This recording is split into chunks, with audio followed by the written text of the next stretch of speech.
Әрбір жұма күні имам мен оның 11 жастағы ұлы «Жұмаққа жол» деген атпен дайындалған кітапша таратады екен.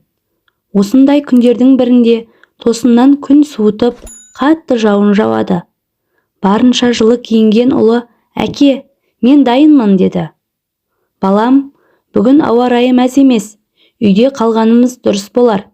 Мен әлі толықтай сауықпадым» деді әкесі. «Олай болса, мен жалғыз барсам болады ма?» «Әрине құлыным, аса мейірімді Алланың атымен» деген әкесі ұлының қолына жұқа кітапшалар ұстатты. Мәз болған баласы «Рахмет сізге, Алланың сәлемі болсын» деді де үйден шығып кетті. Бүлдіршін жасының кішілігіне қарамастан бейтаныс адамдармен еркін сөйлесіп, қолындағы қағаздарын таратуға кірісті. Қолайсыз ауа райында қарасы көрінген халық та аз еді. Бір сағат өткеннен кейін ғана қолындағы кітапшалар таусылуға жақындады. Соңғы кітапшаны бермек болып, ары-бері жүгірсе де ешкімді таба алмады. Ойлана келе, ең бірінші кездесетін үйдің қоңырауын басайын деген шешімге келді. Бала есік қоңырауын басты, алайда ешкім ашпады. Ол тағы да аз уақыттан кейін тағы да басты. Жауап жоқ. Үмітін үзіп кетуге ыңғайланды.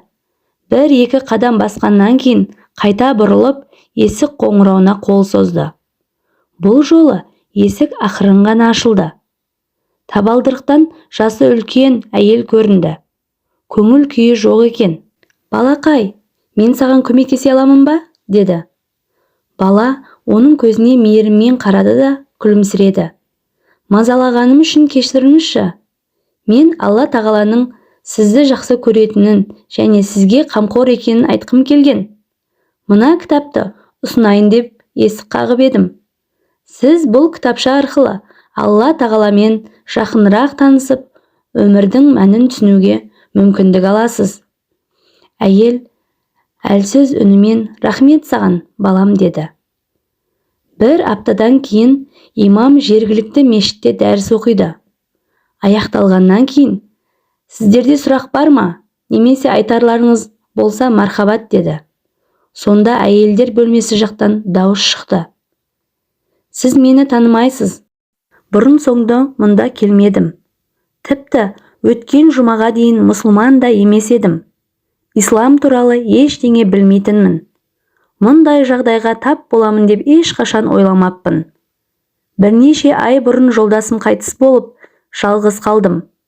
Өткен жұма күні ауа райы күрт өзгеріп, салқын түсті. Аспан түнеріп, найзағай ойнап жаңбыр жауды. Көңілім онан сайын құлазып, өзіме қол жұмсамаққа ой келді. Менің санамды өмірдің мәні жоқ деген ой билеп алды. Арқан алып, екінші қабатқа көтерілдім. Орындыққа шығып, бір ұшын үй төбесіндегі бөренеге байладым да, ілмекті мойныма салдым. Өзімді сонда жалғыз, ешкімге керексіз сезіндім де, орындықтан секіруге дайын тұрдым. Кенет есік қоңырауы басылды. Аз ғана күтейін, бірақ ашпаймын деп шештім. Қоңырау тағы да басылды. Бұл кім екен? Менің есігімді қағатын ешкім жоқ еді ғой, деген ой келді. Орындықтан түсіп, дәлізге шықтым.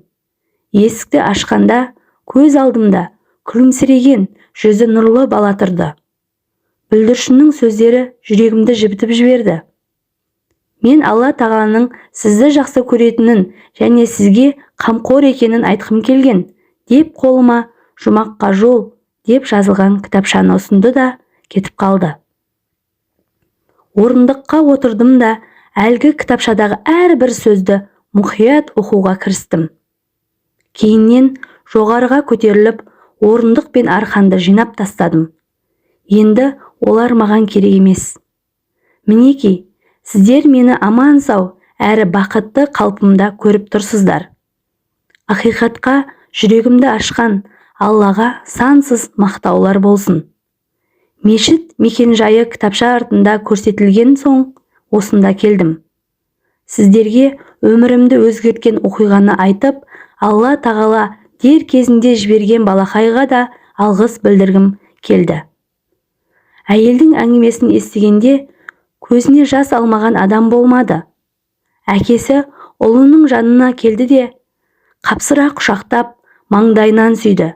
Және Алла тағалаға салиқалы ұрпақ үшін сансыз шүкіршіліктер мен мақтаулар айтуымен болды.